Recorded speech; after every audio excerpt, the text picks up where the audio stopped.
Good morning and welcome back to the morning commute with Hopi living in the city. Oh, somebody got stopped there. So early morning Thursday morning for everyone is the South 202 has a lot few troopers on the prowl, so you're coming through here, stay off the carpool lane after 6, so between 6 and 9 a.m. stay off the carpool lane if you're not a high occupancy vehicle. And I guess don't be speeding. So it is a warm 80 degrees outside and it's just not even 5:30. So it's gonna be a scorcher. I got up early and I made us breakfast. I didn't do any lunch, but I did bring some leftover ham, some sliced ham. So maybe I'll just crunch on that. And it got me some water and a couple of soda and pineapple juice. And then I had 1 cup of coffee earlier when I was working on a little family project. And I was just sitting on the couch working on that, sipping my coffee. I was watching some networking installations, and then after I finished rolling my burrito, I got a big old thermos, and so I said, let me see how much I wasn't gonna try to fill it, so I did 2 cups. The first one was a regular size, second was I did a smaller but a strong. So we'll see how that comes out.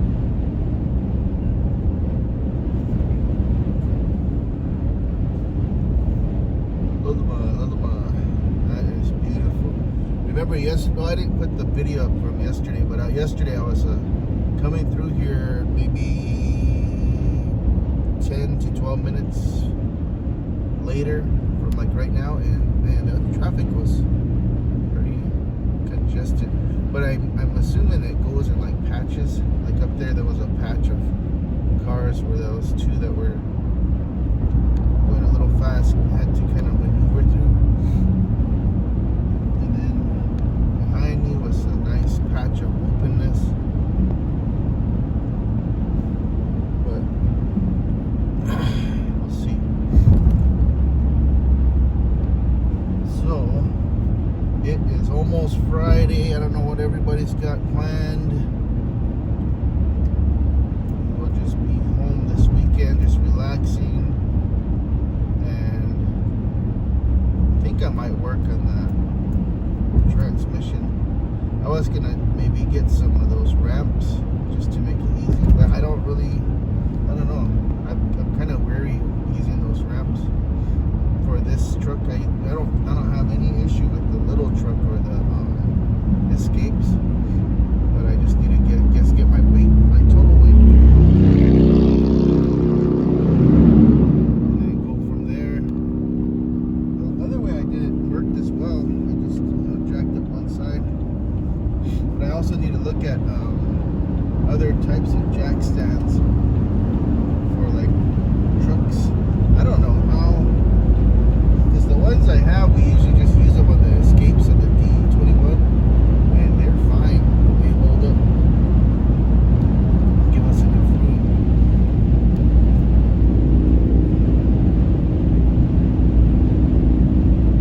So I might do that this weekend. I'm gonna get that the possibility of the filter not being in place off my mind. Let's see what's going on in the news today. Consent decree. The Maricopa County Sheriff's Office has been under federal oversight for more than a decade now. Still, Sheriff Sheriff Jerry Sheridan tells Outspoken with Bruce and Gato support order hasn't been all bad. There was no plan to have body cameras because they were expensive, and so we've got more people, we've got more supervisors because of the court order. So we have made significant progress since then. However, the federal oversight has come with a hefty price tag. Taxpayers are expected to have spent more than $350 million for legal and compliance costs by the middle of next year. Live in the News Center, Colton Krolak, KTAR News. Coming up, is it cheaper to rent or own in the Valley? I'm Heidi Hommel, and I'll tell you coming up. State Superintendent Moore is praising a Mesa school district for changing its graduation rules. I'm Shira Tanzer. Right now, let's check in with John Roller. He's live in the Valley Chevy Dealers Traffic Center. Yeah, thank you very much, and good morning, Jim. We've had a little action first half hour of this morning's commute. We had that earlier crash northbound I-17 prior to Northern. That is out of there, but we are working a crash in the downtown area, eastbound I-10 at the Interloop, right at 7th Street. This crash appears to be minor. It is off to the left, lean to the right to get around that. And surface streets, kind of busy for this time of morning. We've got a crash involving a motorcycle in Chandler and Arizona Avenue in Warner. 59th Avenue in Van Buren, look for a crash there. And another crash involving a bicycle in Goodyear this morning, Litchfield Road and Cotton Lane. As far as the eastbound I-10 coming in from the West Valley, not bad at all. Slowing starting right at the 101 transition, but it's not bad. Right now, about 14 minutes on your ride into downtown. Traffic is brought to you by Asset Preservation Wealth and Tax. Join Stuart Willis for the Asset Preservation Hour each week as he empowers and educates those in or near retirement. Sundays at 2 p.m. right here at KTAR. John Moore, KTAR News. Heat is building across the valley as high pressure settles in. Phoenix could hit 105 for the first time this year today, and we're staying in triple-digit territory through the rest of the week. I'm ABC 15 meteorologist Jorge Torres. At 5:32, it's 72 degrees in Tempe. It is 5:32 now on Arizona's Morning News. KTAR breaking news on the News Zone. And this morning, President Trump's so-called Big Beautiful Bill has passed the House. Speaker Mike Johnson has said he had enough votes to pass the bill, which includes cuts to the Democrats opposed for public assistance and Medicaid. House Democratic leader Hakeem Jeffries of New York read letters from people in Republican-represented districts who said they will lose essential health care if it passes. If they won't fight for you, we will fight for you. For your health care, for your decency, for your well-being, for your grace, and for your dignity. The bill is now, of course, headed to the U.S. Senate. The city of Phoenix has approved a new $7.8 billion budget for the next fiscal year. It includes $2 million for the Housing Trust Fund to support more affordable housing. Phoenix Councilwoman Kesha Hodge Washington says, "It's not easy as we had to navigate quite a number of changes from our federal and state partners. So thank you, Mayor. Again, I'm excited to see the Housing Trust Fund be funded and we have another tool in our toolkit."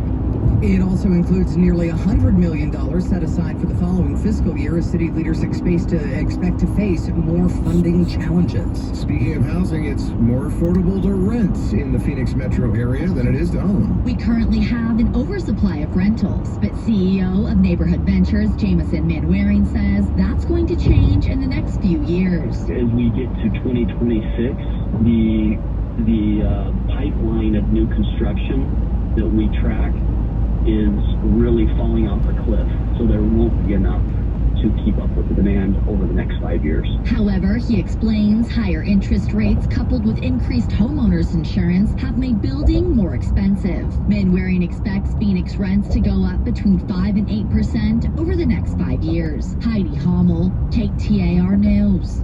The Cody fire started yesterday afternoon and has burned 500 acres so far. Evacuations already in place in areas around Tucson. KGUN 9 reporter Andrew Christensen explains the zones that are on go status. People living in zones of 5, 13, 14, 15, 16, 17, and 18 and 19 have to evacuate. People evacuating can go to Canyon del Oro High School and the Mammoth Community Center. Areas around San Manuel and Oracle are on set status as of 10 o'clock last night. You can take a look at the maps of evacuations by going to KTAR.com. State Superintendent Tom Horn is praising the Mesa Unified School District for reversing a policy that prohibited students from wearing military regalia during graduation. Superintendent Horn first asked the district to change the policy after a Mesa High School student claimed she was not allowed to wear her National Guard stole during graduation, instead being told she could bring it for after the ceremony. The school district has since announced a revision will be made to the policy, with students beginning with the class of 2025 allowed to wear official military regalia during graduation ceremonies. Shira Tanzer, KTAR News. One of Phoenix's oldest museums is closed for the summer. The Sudovaki Museum is making several upgrades and de-installing 2 exhibits. Museum Director Nicole Armstrong-Best says, So the What's in Our Name exhibit was a temporary exhibit that was installed in 2023 when we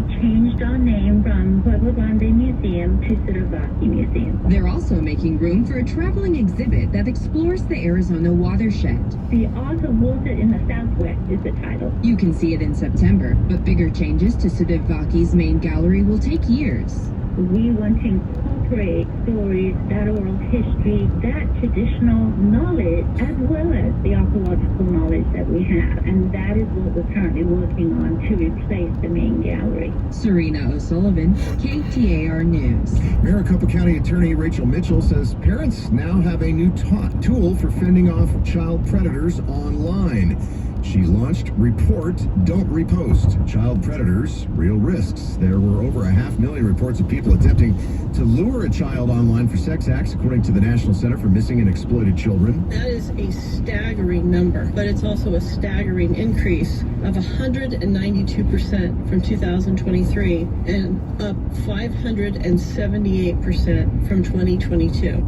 The website provides stats, tools, and experts for parents to learn how child predators are targeting children. Coming up, we have a special report about post-high school educational options for the non-college bound Arizona student. Our education reporter Shira Tanzer goes in-depth next. Right now, let's find out how you're doing on the roads and see if we've got any depth to the amount of cars in front of you. It's John Roller of the Valley Chevy Dealers Traffic Center. Yeah, not too bad.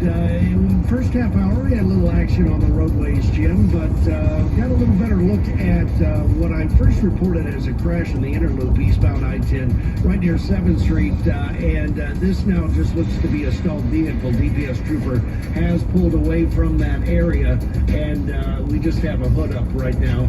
So lean to the right, and you should be just fine to get around that. We are working some surface street issues this morning. Rather serious car-motorcycle crash in Chandler this morning at Arizona Avenue and Warner. 59th Avenue and Van Buren, you've got a collision there and a crash involving a bicycle in Goodyear this morning, Litchfield Road and Cotton Lane. Traffic is brought to you by the Barrow Neurological Institute. May is Stroke Awareness Month. Visit barrowneurological.org/stroke to learn more about stroke prevention and Barrow Neurological Institute's PetStick Stroke Center. John Roller, KTAR News. Looking at mostly sunny skies with a high of 106 today, probably the warmest day this week in the valley. We're dipping down to 104 Friday, 100 on Saturday, and 101 on Sunday. Weather's brought to you by Howard Air and Plumbing. Whether replace or repair, call Howard Air and Plumbing. Keeping your engines healthy means protecting them in season and out. Experts trust Stable to do that, and third-party testing confirms it. Stable is the industry leader in preventing fuel. So what do you guys think about this different route? It was nice and slow on the 143